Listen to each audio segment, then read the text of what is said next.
Chapter 8. That shuttle has been hauling supplies and equipment ever since the transport passed Neptune. At this point, we are down to faring personnel. By that, I mean the two of us. Wow, said Chet. Where's the transport now? Hiding behind the moon. Keeping a low profile, I guess. It's not for our benefit, if that's what you're implying. They're hiding at the request of Earth's leaders, so as not to offend those who still think First Contact is a hoax or a conspiracy. Chet understood.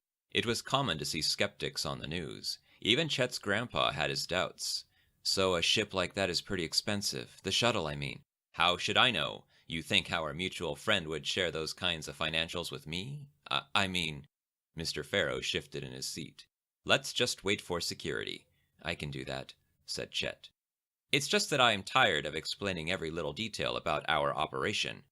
Chet figured this was the end of their conversation, but after another minute, Mr. Pharaoh asked, What special agreement? Huh?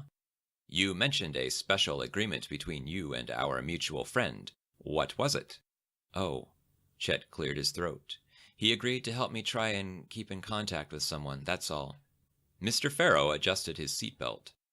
Oh, yes, of course. Well, I don't recommend getting your hopes up, he suggested. Communications has been one of this project's biggest challenges. Chet swallowed.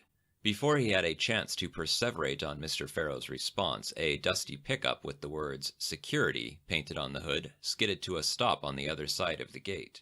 A ranger with an old cowboy hat and a shotgun stepped out of the cab. A large bloodhound jumped over the tailgate and fell in behind her. I guess she means business, Chet said, and you'd best remember that. Mr. Pharaoh opened the door and added, Don't forget our protocol. I'll take the cab and you ride in the back. All right, said Chet. He joined Mr. Pharaoh outside. The ranger sauntered over to the gate and popped the latch. This the last one? She asked as Mr. Pharaoh approached. They want things wrapped up here within the hour. She grinned at Chet. I heard you were the big hero, fending off robberies and whatnot. Chet winced. Mr. Pharaoh answered for him. We're proud to call him one of ours. Right. She pulled open the gate and beckoned them through. Don't touch the fence, she commanded. The moment Chet was on the other side of the gate, the dog shoved its nose into his crotch and started to sniff. Chet figured the dog was on official business, so he let it sniff. What's he, looking for? Chet asked. Poop, probably. Roger, back to the truck. Roger glanced at her but stayed put. The ranger stomped toward the dog and grabbed its collar. Back to the truck, she repeated. The dog groaned but loped into the cargo bed and waited. Should have worn clean underwear, little man, the ranger said. Chet considered the wad in his hand and asked, Should I change? No time, hop in. Chet dropped the tailgate and climbed into the cargo bed. Roger watched him as he settled against the back window.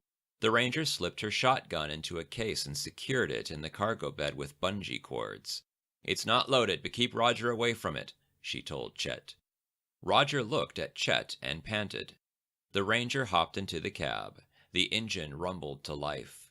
Mother Lovebone roared through the open windows and across their small patch of desert. After a tight loop, the truck started to pick up speed. Roger moved next to Chet and rolled onto his back. Chet focused on the slice of desert where he had seen the shuttle disappear. His low vantage point provided him a poor view of his surroundings. Roger started to bark. The ranger opened the back window. She turned down her music just long enough to shout, He wants you to rub his belly. Oh, Chet said. He started to pet the dog, but felt too distracted by his surroundings to pay the dog much attention. After a few seconds, he quit scratching. The dog rolled onto his haunches and barked once. Later, maybe, said Chet. Roger wormed his way to the shotgun. He looked at Chet and panted. Roger, no, Chet hissed. The dog started to gnaw on the shotgun case. Chet lurched forward and grabbed the dog's tail. Roger, no! Roger yelped, tucked his tail, and jumped over the side of the moving pickup truck. Chet gasped. He leaned over the tailgate and found Roger bounding after the truck. The dog failed to keep pace. Chet caught Roger's eye. The dog started to bark and howl. Chet retreated to the cabin and tapped the glass. The ranger yanked the window open. Yeah? She asked.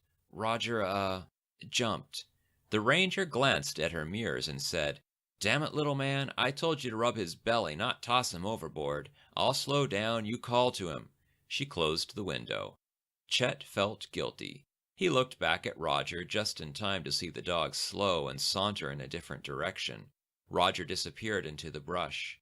Chet propped himself onto his knees and hunted for the dog, but he could see nothing more than a cloud of dust. He stood and steadied himself on the truck's roll bar. The wind cooled his skin. He found the dog trotting along the lip of a canyon. "Roger!" Chet called. The dog barked but made no move for the truck. After a few seconds of shouting, the ranger opened the window and said, "Never mind, he knows the way back. Just have to hope he doesn't get into any trouble." "All right," Chet said. He abandoned the dog and turned his attention to the canyon. Chet spotted a landing strip and a small hangar. He could see the flat nose of the shuttle peeking out from behind the open hangar doors. The truck veered closer to the cliff's edge and started its slow descent into the canyon.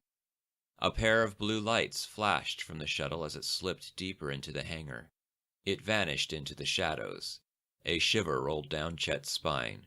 "I'm about to leave Earth," he said to himself. The next shiver felt cold.